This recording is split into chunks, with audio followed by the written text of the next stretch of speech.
Installing your four-way harness under the dash is pretty simple. So for one, you've got a lead end of the harness, and then you've got 3 outlets. One outlet for your telematics device, one outlet for your camera, and one outlet will be your spare so that you'll have an available port in case you need it for diagnostics. Attaching it is pretty simple.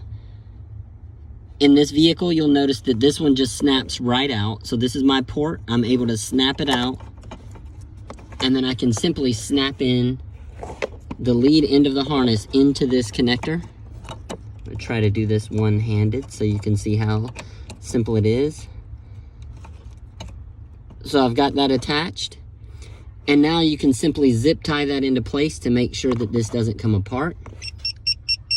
And now we'll have our available diagnostic connector, and we can slide it right into the same bracket the other one was previously mounted with.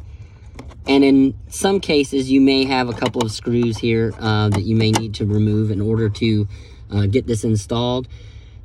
There are different connectors, and the good news is the harness kit for this four-way connector comes with all the standard mounting plates and replacements so that you can easily remove and replace. Now you've got an available diagnostic port here, and now we've got the rest of our cables already connected. So all we have to do is find a good spot under the dash to zip tie it into place. You want to make sure that it's mounted solid so it doesn't shake or jiggle.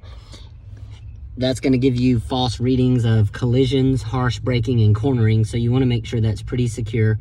And outside of that, you want to make sure you're not disrupting any moving parts. Obviously, don't strap it to your brake pedal or anything else that's going to move. So just find a really good spot under the dash, zip tie it into place securely, and you're all done.